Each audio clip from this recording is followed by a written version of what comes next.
I just see him right there hanging out. Pushed, and I pulled him out, and I delivered my own baby like that, like Kourtney Kardashian style. Yes, I was one of them people that pooped during delivery. This video? Yeah, the video. Numbers. What's good, YouTube? Welcome back to our channel. Mama. Yes, baby. So I'm gonna leave this door open just because Kai's running in and out of the room. But y'all, please ignore all the stuff going on in the background. We're still unpacking and getting everything rearranged in this house and everything. So bear with me. But anyway, so as you guys can tell from the title below, I'm gonna be sharing my labor and delivery story with baby number 2. And y'all just bear with me with this guy. Okay, thank you, baby. Oh gosh. So a few days before I actually went into labor, I was trying to naturally, well, I wouldn't say naturally, but I was trying to induce my labor. With Kai, I never, I don't want to say admitted this, but I never like told you guys, I guess. But when I went into labor with Kai, it was actually because I took castor oil. I know that's pretty controversial and everything. We ain't got to get into it. I don't need comments about it. I did it. It's done. Whatever. It was fine. Nothing happened. So since me taking the castor oil worked with Kai, I ended up doing it again for Zai. Now, let me just say, I told Jarvis and myself and all that. I was like, I'm not going to take castor oil this time. Like, I'm just going to let him come when he wants to come. I'm not in a rush this time. Like, I feel good. The pregnancy was fairly easy. And so, yeah, I was like, I'm good. I'm talking about something's like 38 and a half weeks hit. I was like, get this baby out of me. I was bouncing on my ball every single day, going on walks, eating pineapple. I hate pineapple. I was drinking, what's that tea called? Red raspberry leaf tea, whatever. All that. Nothing was working. I was having like minor Braxton Hicks, but I could tell they were not anything major at all. And when I went to my OB at 37 and 38 weeks, I was 1 centimeter dilated, I'm pretty sure. She asked if I wanted to be induced, but I said no because for the most part, I like for things to happen naturally. I don't like any type of medicine or foreign things in my body, which we'll get to later. But I told her I was kind of iffy about it because like I did want to be induced because I don't want to go past my due date, but I don't want to be medically induced, I guess. Anyway, she said, just let me know if anything changes and we'll get you scheduled. I was like, cool. 39 weeks come, and I think I was 2 centimeters at that appointment, and she actually stripped my membrane. And so I'm sitting here like, yeah, it's about to happen. 24 hours pass, nothing happens, not having any contractions, nothing crazy. I was crampy, but nothing crazy. And then 48 hours pass, and I'm like, okay, well, usually it happens within the first 48 hours, and nothing happens, so I'm assuming that the sweep didn't work. That was on, I don't even know, I don't have a calendar with me, but my due date was March 8th, and so I got the sweep on March 1st, I'm pretty sure, because I got it on the day I turned 39 weeks. So I got the sweep the day I turned 39 weeks, and 2 days later, nothing was happening. Still Braxton Hicks, like maybe 1 every hour, nothing crazy at all. Still walking, bouncing on my ball, dancing, eating pineapple, doing all types of things, like everything. I got the sweep on Monday. 2 days later, it was Wednesday, and that's the day I actually took the castor oil. Now, let me say, the main reason I really took the castor oil is because that Friday, well, really Saturday, we were going to be moving an hour away, and it was just a lot. Like, my due date was the following Monday. We were going to be moving that weekend before my due date. And it was just like, I didn't want him to come like while we're sitting here loading the U-Haul truck.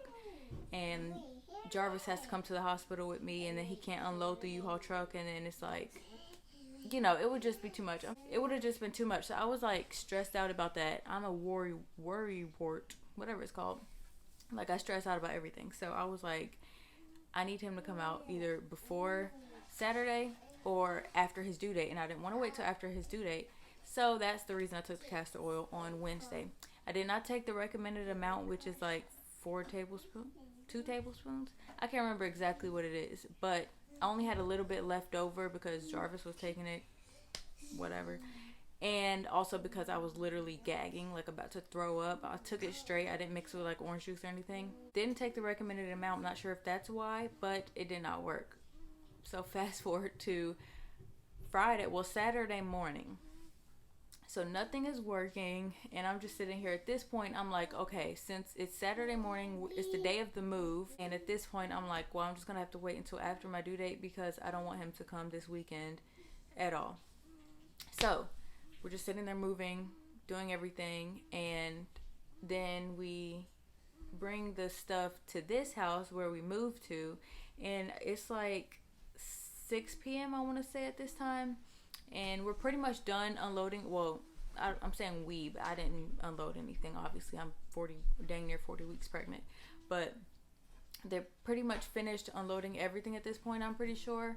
And we were about to head home, and then I started having contractions that were kind of painful, not too painful, but you know, like more than the Braxton Hicks I was having. At this point, I start timing them on my phone, and they are roughly from like 6 minutes to 10 minutes apart.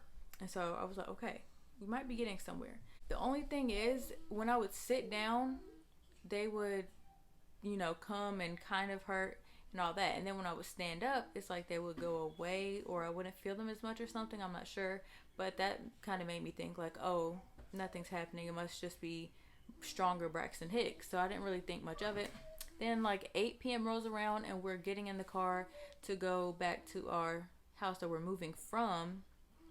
And the whole ride home, I'm timing the contractions. They're about like 5 to 6 minutes apart, sometimes even 4 minutes, and they're coming a lot stronger. And then I was just telling Jarvis, I was like, I don't feel like this is the real thing because I'm sitting in the car, and usually when I stand up, they go away. And so maybe, you know, when I get out of the car, it'll go away. So I was telling him, like, don't get your hopes up. It's just because I'm in the car. Like, let's just see what happens when we get home. So we get to the house. They're still coming. And mind you, we did not move everything from the old house to the new house. We still had a whole bunch of stuff there.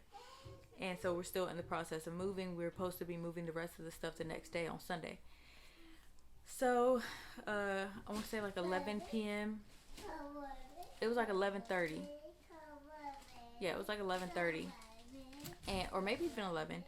And at this point, the contractions are like very painful. I'm talking about to the point where I have to breathe through them. I'm just like rolling on the bed, like, you know, like, ooh. And I wanted to labor at home like as long as possible. That was my whole plan.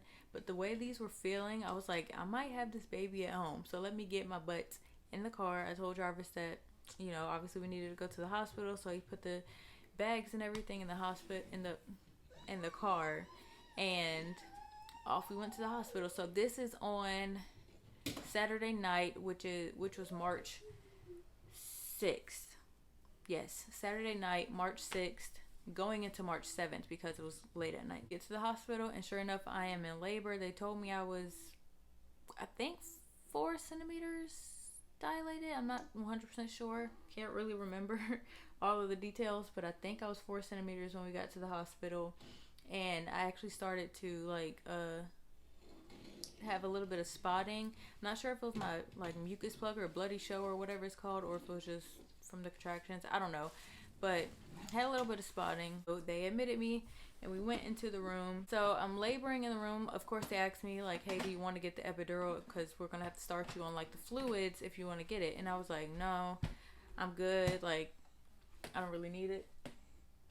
I don't need it because I had Kai fully natural. Nux, mama did that. So I told them I don't think I'm gonna need it. I don't know if the second labor is worse or what, but these contractions were like out of pocket. With Kai, the contractions didn't hurt me until they broke my water, which was like an hour before I had to push, so I didn't have to bear with the pain for that long. But with Zai, it was like the contractions were hurting from the jump. And so after a while, I was just like, yeah, I'm just gonna get the epidural because I didn't want to be in pain all night. I was super tired. I wanted to sleep. And I was just like, why do I have to go through this pain if I don't have to? Like, I'm not about to just go through this pain just cause. Like, I already know that I can do it naturally. I have nothing to prove. Like, I'm just gonna get the epidural and see how that experience will be. So I got the well, they had to give me the fluids, of course, which she came in and she gave me the bag and she was like, this IV drop is gonna take an hour. And I was like, I can't do an hour. Like, this pain is ridiculous. I feel like my back is splitting. And so I asked her if I asked her how long it'll take. She said an hour, but she can do a 15-minute one, but she would have to ask the anesthesiologist if it would be okay. So she went and asked him. He said it would be okay. And so they gave me the 15-minute one. I had to deal with a few contractions throughout that 15-minute time span. Actually, they were coming at like every 1 to 2 minutes. Like, they were coming back to back. Really painful. So once I get the fluids and everything, the anesthesiologist comes in and does my epidural, you know, the whole thing, getting in the spine. He told me I have scoliosis to the left too, which nobody ever told me, and I have been checked for scoliosis before, so I don't know if it just developed later in my life or what, but that's weird. Anyway, so that had nothing to do with the story. Finally, after getting that epidural, I was finally able to sleep and get some rest. Probably around 7 or 7:30, and I woke up to a whole bunch of no, it was probably 7. I woke up to a whole bunch of pressure, like I had to poop, and it was like every time the contraction would come, it was just like a whole bunch of pressure, and I was trying to like suck it in, and I was like, don't push, I know you're not supposed to push. And so I was just holding it in and bearing with it. Every time the contraction came, I would just deal with it. And then it got to a point where it was like painful type of pressure. Like, I can't hold this back anymore. What are you doing, dude? So it was getting painful to where I couldn't like resist it. And so I had to wake Jarvis up, and I told him to tell the nurse that I feel like I have to push. And so she came in, checked me, and said, yep, you're 10 centimeters. I'll go get the doctor and we'll have a baby. So she went and got the doctor, and I don't know if it was like... I would have just came out naked. You knew I was doing the video. You don't hear me talking? You think I'm talking to myself? Yeah, but I thought you were facing down. I forgot to say, right after they gave me the epidural, I don't know if you guys know or not if you got an epidural, but they have to put a catheter in. So when they put the catheter in, she went in and broke my water. And that thing was coming out a lot. Like, I'm talking about, it was like on the floor. Like, it was spilling off the bed onto the floor. Why did they put like towels under me or something? I don't know. Anyway, that's irrelevant. Anyway, once it was time to push, they came in, got me like all set up and everything. At this point, I'm still numb from the epidural. My legs feel like jello. Like that. It felt so weird. I don't even know. Every time a contraction came, you know, they would tell me to push. So I would push. And I felt all of that. Like, literally, the only thing the epidural did was take away the pain from the contractions. I felt everything else. Okay, baby. I felt the ring of fire. I felt his head coming out. Everything. Like, still was pain. But at least I didn't feel the contractions. So, I mean, it got to a point where I was like telling them I can't do it. Like, I felt like, oh my gosh, y'all don't understand. Like, I felt, like, that is the worst feeling ever. Pushing is the worst part of it all. I promise you. Look, I'm just gonna say it. I pooped, right? Because it's not funny. Okay. I couldn't feel anything down there, so I wasn't sure which hole I was pushing from. And so I was just pushing, you know, like in general, I was just pushing everything. And, you know, I was just pooping a little bit on myself. And Jarvis had to see me poop while his child was coming out. That's very embarrassing. Like, forget the doctors seeing me poop. Why my whole husband sitting there, just watching the poop come out? You couldn't, like, look away? I had no choice. It came out so fast. It just always... No, it didn't. He keeps saying I felt it. It was solid. He keeps saying it was soft. It was soft. Why are we talking about poop? We don't need to talk about poop. Y'all don't want to hear that. But, yes, I was one of them people that pooped during delivery. Embarrassing. I had a feeling I was going to because I hadn't pooped in a while, honestly. But anyway, that's beyond the point. Yeah, so a few pushes. I don't know how many times I had to push, but I knew it took about 20 to 30 minutes for him to come out. And so yeah, at 8:16, I want to say, no, 8:21. It was 8:21. He was born at 8:21 a.m. on March 7th. And yeah, he came out, and that's pretty much it. Oh my gosh, I left out like the most important part. So when he came out, the doctor was like, look down. And I was like, in my head, I was like, I don't want to see that. But then I was like, it's like once in a lifetime. Well, depending on how many kids you have. I was like, let me just look. What are you doing, dude? So I look down and I see him right there.